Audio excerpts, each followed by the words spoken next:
because we are enriching old money. We are enriching, the descendants of tobacco owners and cotton field. Like we're making former slave owning families wealthier by going to schools in the South, in the SEC. But what do I know? I'm a Yankee.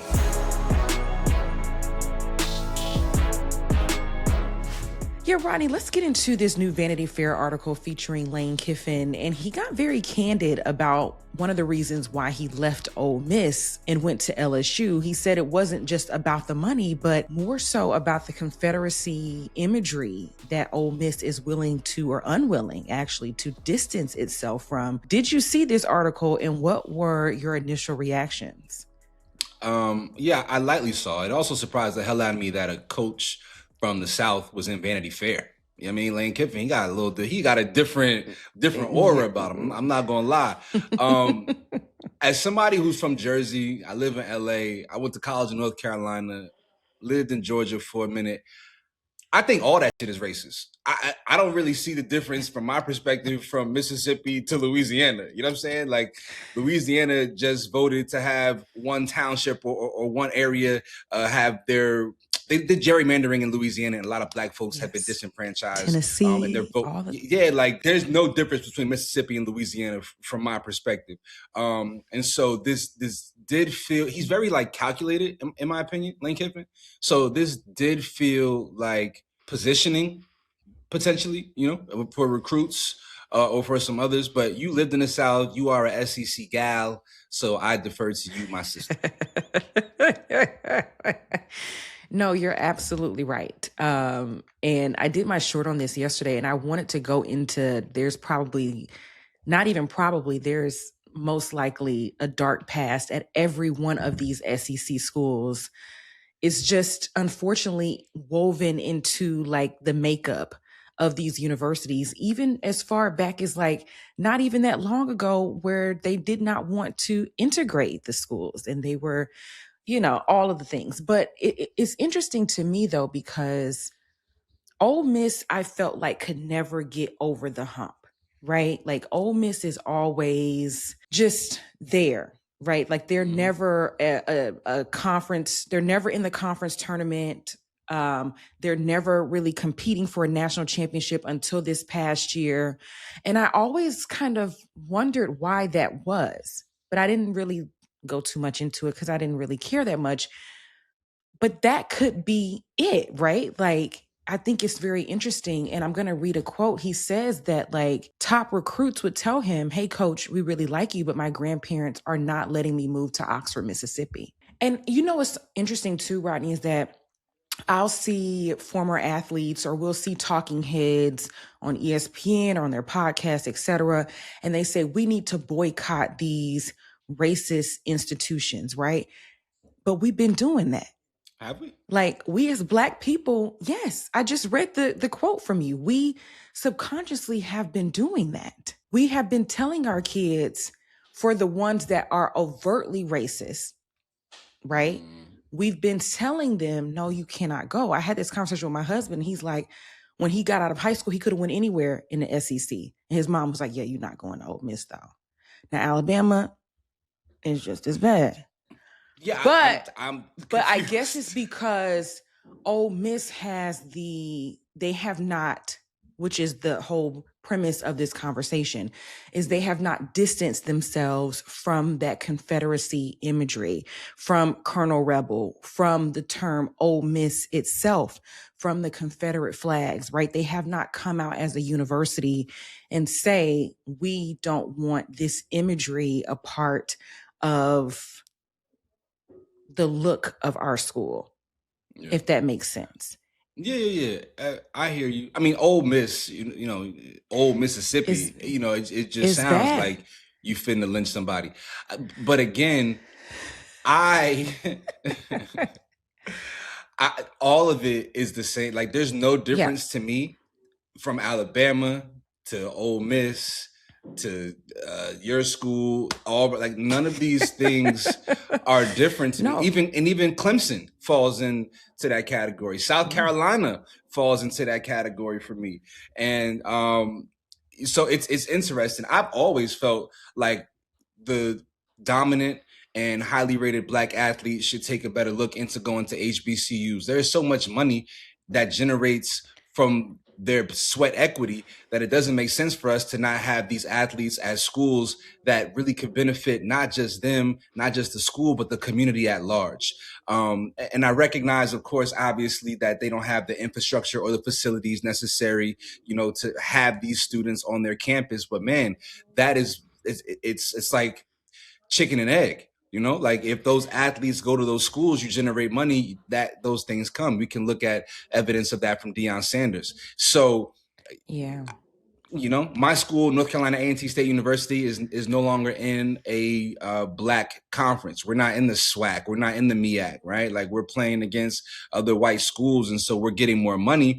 But now we've lost the culture. I really would love for some more of these athletes to take a look into going to HBCUs, man, and figuring out how to change the system, because we are enriching old money. We are enriching the descendants of tobacco owners and cotton field, like we're making former slave owning families wealthier by going to schools in the South in the SEC. But what do I know? I'm a Yankee.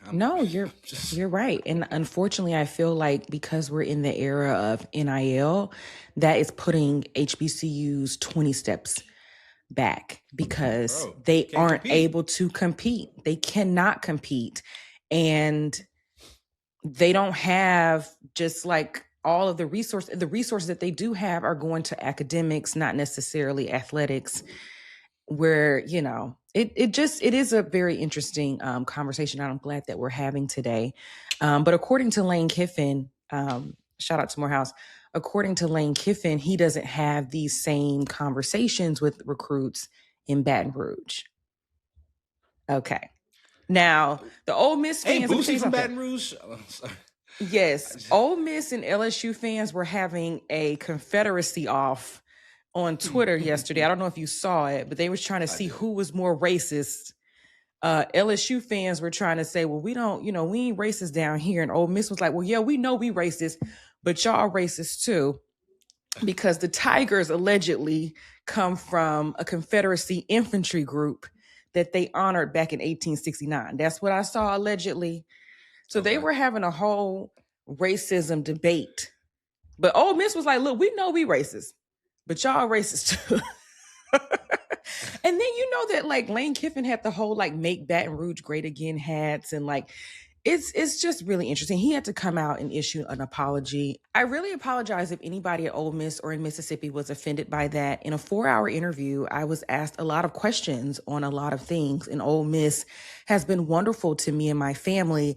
I was asked questions about the differences in recruiting, and I said a narrative that we battled there from some out-of-state Black parents and grandparents was not wanting their kids to move to Mississippi. That's a narrative that coaches have been fighting forever. I wasn't calculated by bringing it up. It's very interesting that he said that, because that's what you felt like he was. Yeah, I mean, I think they all play chess in their own little way. You know what I'm saying? I don't. And then the way they treated him on the way out, he has no problems. You know what I'm saying? Taking shots. This is his form of payback. Creating controversy around a place he no longer has to exist in. It's smart.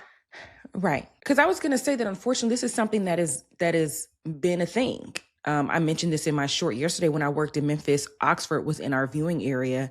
We could not say Ole Miss on air. I couldn't type Ole Miss in my articles. Like apparently like a couple years before I got there, they did a focus group. And in that focus group, they determined that Ole Miss was not acceptable. So I had to say Mississippi, University of Mississippi, or Rebels. I don't even like Rebels, honestly.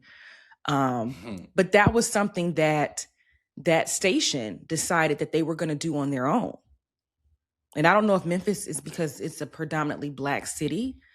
But that was interesting to me at that time. That had never happened anywhere that I had gone. Interesting.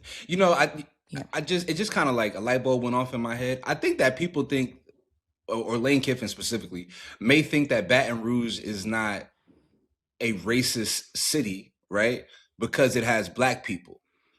And racism at its core is about infrastructure, right?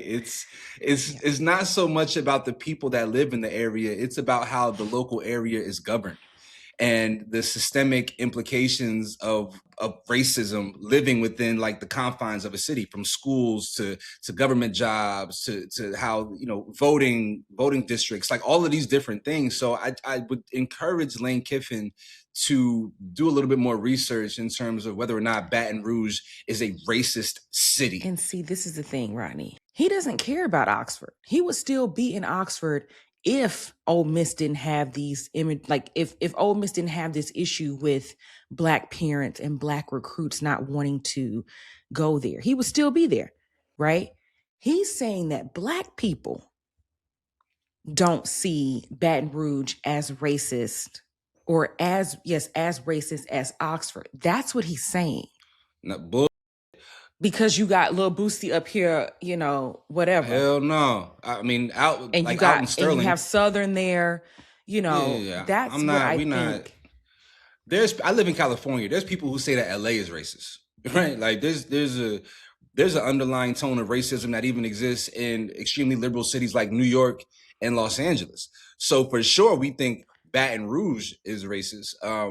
Out in Sterling, who was killed by police officers years ago, that took place in Baton Rouge, Louisiana. So it still has a stench of not just racism, but extreme hostility towards Black people. You know, like, again, racism is a matter of infrastructure and systemic things, but there is like this the fearfulness of what it means to be Black. Like, you taking away the schools and all like those things, like hella racist. But to walk down the street and be so afraid to be approached by white people who are both in uniform and out of uniform is a different level of fear. And I still feel like when I go to the South in places like Baton Rouge, there's a trepidation that I have in my heart about whether or not I'm physically safe because of the fact that I am Black. You know, that's what I'm saying. I wholeheartedly agree, and I feel like the conversation needs to be just bigger than, like you mentioned, than just Ole Miss and LSU, right? Like, it's the South as a whole. Like, I hate that he feels like, okay, yeah, now that I'm in Baton Rouge, I don't have to answer these same questions from parents that I was asking when I was the head coach at Ole Miss. Do you see what I'm saying? Like, there should still be those same questions if your parent is going, if you're a parent and your child wants to go play at LSU or at Alabama or at Auburn, because unfortunately you're going to get these same instances. I remember when I was in college, Dr. Martin Luther King's birthday is January 15th. Robert E. Lee's birthday is January 19th. I remember it was MLK's birthday, and one of the huge fraternity houses had "Happy Birthday, Robert E. Lee," like a huge banner on their house. And I remember being in Black Student Union, and it was a huge thing. And that was just one of the many instances, right? Like, that happened. And we try to have these conversations, and we went to university officials and they said, okay, we're gonna talk about it and we're gonna have conversations and all the things. But it's the thing. It's just not as overt as an Ole Miss, right? Like, it's just not as overt, but it's still there. So we as a people, I think the conversation has to be bigger because it's there everywhere. We can go and look at the history of all of these universities, and it's dark, unfortunately. Yeah, and this is his first off-season recruiting for LSU. And so maybe he's excited about the newness of it all. But give it 5 or 7 years when he's had some more classes to recruit into that university and some of the conversations that come up. And then when he makes his inevitable transition to Michigan or Ohio State or wherever he ends up next, he'll have some of these same remarks. Yeah, I don't know if USC is. There's no school in California, but but whenever he transitions to the next university and it's in a more liberal environment, he may have some of the same remarks about LSU and his tenure there. So we shall wait and see with bated breath. But you all let us know your thoughts on Lane Kiffin's remarks about Ole Miss and his comparison recruiting to LSU in Baton Rouge, Louisiana. Do you think the cities are that different on the surface? I don't, but we'd love to hear your thoughts and opinions. Drop those comments down in the comments section. And we still have our newsletter. The link is in our description box. Go and subscribe. Like, Rodney and I do such a great job at keeping you up to date on all of the things happening in sports. Well, I can't speak for Rodney, but I know I do.